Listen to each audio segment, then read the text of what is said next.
artists! Now that you've finished drawing and coloring your fox, it's time to draw the forest background. I'm going to draw with a black marker so everyone can see. You of course should start with a pencil so you can erase in case you made a mistake. So our fox is the main part of our picture. It's in the center and it's the biggest part.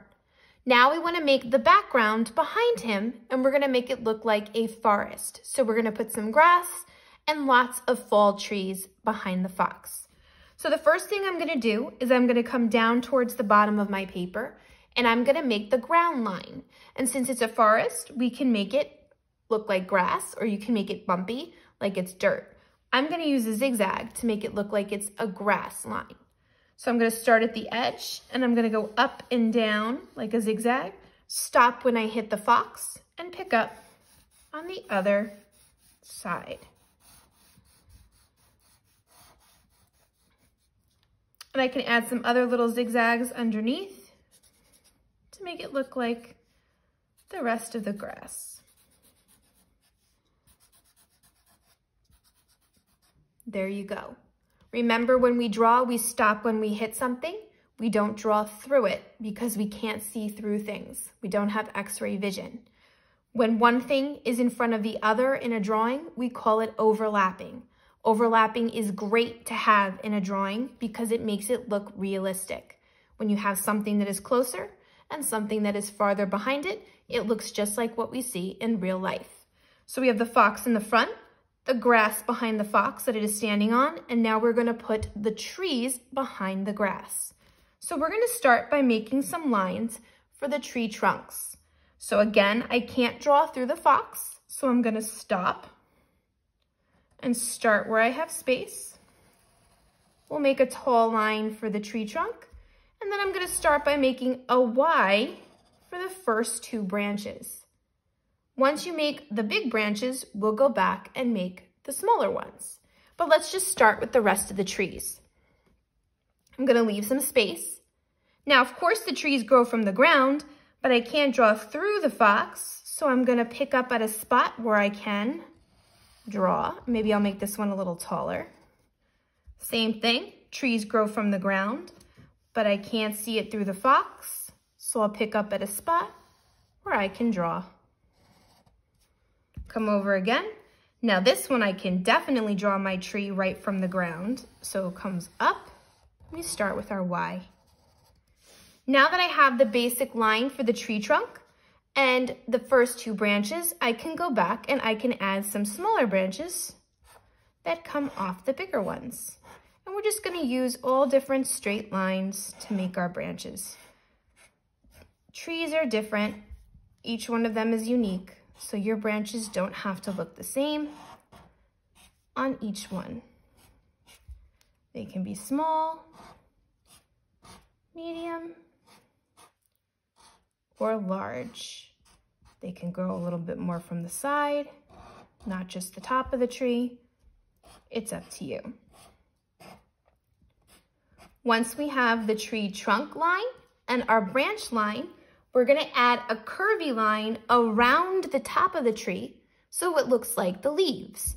So I'm going to go from the tree trunk and I'm going to go around my branches, stop when I hit something, pick up where I leave off.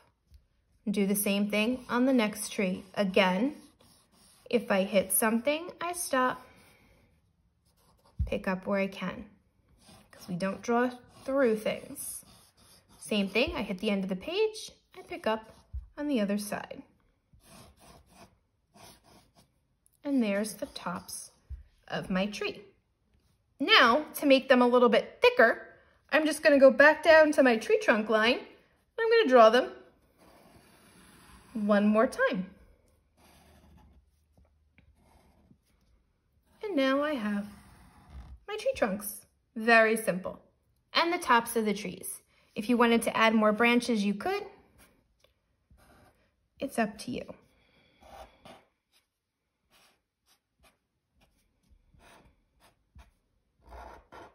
And there's your forest background. Now you have a couple of choices for coloring. You could use crayons and markers and color in your picture, or maybe colored pencils. Here's one that I did where I colored it in with just crayons and markers and a little bit of both in different spots. Filled in the blue sky. I used the markers to draw some falling leaves that are coming off of the trees since it's autumn and all of the leaves are changing color and falling all over the place. So I could use markers and crayons to color in my background, or if you want to get a little more creative, maybe you want to use some paint. If you happen to have paint, whether it's in a tube or a watercolor set that looks like this, you could always paint your picture. All you need is a cup of water and a brush and your paint set, and you could simply use it to paint in your picture. So let's see, before I even do that, maybe I decide to take my crayons and add some little details, because if you remember, watercolor paint goes over crayon and it doesn't ruin it. You see the crayon right through the paint. It makes something called a watercolor resist. The crayon resists the paint and shows right through. So for example, I just added some green to the different edges of my grass. And if I were to take my green watercolor paint, remember it's simply water, paint, and then onto the paper. I could go right over that crayon and it won't get ruined. And if I need more paint, I simply go back to my water, paint, paper. Remember, watercolor paint, a little bit goes a long way.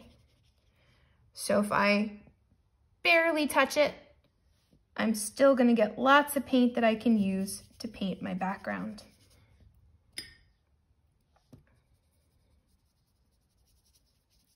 And when I want to switch colors, I would simply wash and wipe my brush. Now, when it comes to the trees, you could also use maybe some different fall color crayons. Here's a yellow, and maybe I'm gonna make some little marks in the trees before I put the paint on, to make it look like little lines for leaves. And then I could take my watercolor paint, and I'm gonna use a different color because I wanna see the yellow. So maybe I take orange, and I could paint on top, and the crayon shines through. Remember, a little bit of paint is all you need. Now this works perfectly with crayons, but not so much with markers because markers are washable. So if you want to make the little details before you paint, you need to make sure you're using crayons to do so. Crayons are made out of wax and they resist the water. So that's why they work with paint. Now, if you don't have paint, but you'd like to try painting, there's an easy way to make your markers into paint. If you don't remember, you just simply take your washable Crayola markers or whatever kind you have, and you just take the marker and you take a plastic bag of some sort, just a simple little Ziploc bag is all you need. And you take your marker and you color on top of the Ziploc bag. This is gonna become your little paint palette. And all you do is you just add water to that marker, and now you have watercolor paint. And I can use the brown to paint in my trees. So it is a very easy way to get paint from your markers if you don't have a paint set of your own. All you would need is a little brush and some water.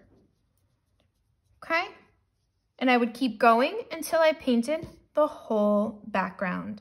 And I could use fall colors, and I could maybe use my paint to make it look like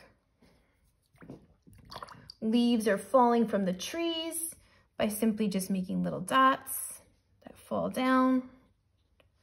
Maybe they land on the ground. And I could keep doing different colors like yellow and red. Lots of possibilities of what you can do. So you have some choices for adding color to your background for this lesson. You can use markers and crayons or colored pencil and color it in neatly and completely. Or you can try and use some paint if you happen to have a paint set, or if you have markers that you can just add some water to and get yourself some watercolor paint to use. Whatever you choose to use for your materials is up to you. Just take your time with your work, don't rush, and remember to work neatly and fill in your picture completely. If you are painting, remember a little bit of water is all you need. If you happen to get some puddles where there's too much water, you just simply take a paper towel and you just dab it so that it dries. All right, good luck with your foxes. I can't wait to see your work.